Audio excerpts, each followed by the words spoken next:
আজকের recipe chicken curry বা মশলা chicken.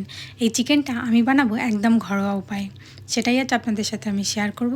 যাই হোক, আমি পিউ, আপনারা রয়েছেন আমার চ্যানেল কুকিং উইথ পিউ বাদশাই। এই চিকেনটা বানানোর জন্য আমি এখানে 750 গ্রাম চিকেন নিয়েছি।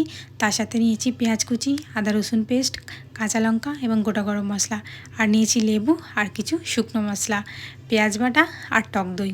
এবার পালা চিকেনটা ম্যারিনেট করার, এবং চিকেনের মধ্যে দিয়ে দেব পেঁয়াজের পেস্ট। এরপরে দেব সমস্ত শুকনো মশলা, যেমন লঙ্কা গুঁড়ো, জিরে গুঁড়ো, ধনিয়া গুঁড়ো এবং লবণ। এতে কিন্তু আমি হলুদ দেব না। তারপরে দিয়ে দেব আদা বাটা, রসুন বাটা, লেবু, তারপরে দেব টক দই।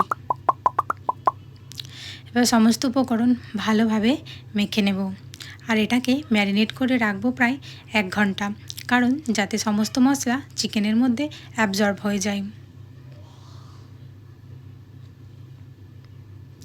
খুব ভালোভাবে কিন্তু এটাকে মাখাতে হবে, যাতে সমস্ত মশলা চিকেনের গায়ে কোট হয়ে যায়। এবারে কড়াই গরম করে কড়াইতে তেল দিয়ে প্রথমে দিয়ে দেব গোটা গরম মশলা আর তেজপাতা, তারপরে দেব পেঁয়াজ কুচি আর গোটা কাঁচা লঙ্কা। এগুলোকে আমি ভালোভাবে ভেজে নেব।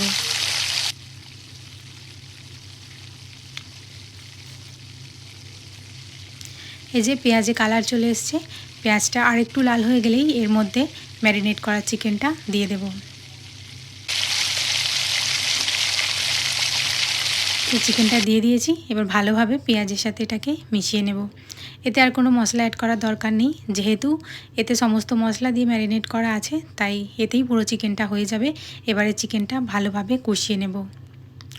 চিকেনটা কষতে কষতে চিকেন থেকে একটি ভালো পরিমাণ জল বের হবে, কারণ যেহেতু এটা দই দিয়ে ম্যারিনেট করা আছে এবং চিকেনেরও নিজস্ব একটু জল বের হয়, তো সেই জলেই কিন্তু চিকেন সিদ্ধ হয়ে যাবে।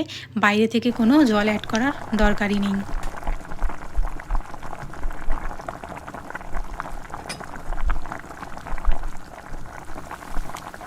এইভাবে সিদ্ধ করে নামিয়ে নিলেই কিন্তু রেডি চিকেন কারি বা মশলা চিকেন।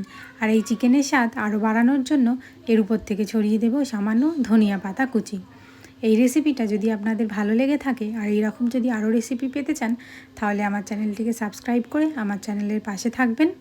আবার আপনাদের সাথে দেখা হবে অন্য দিন অন্য কোনো এক ভিডিওতে। তো আজকের মতো এখানেই শেষ করছি। ভালো থাকবেন সবাই।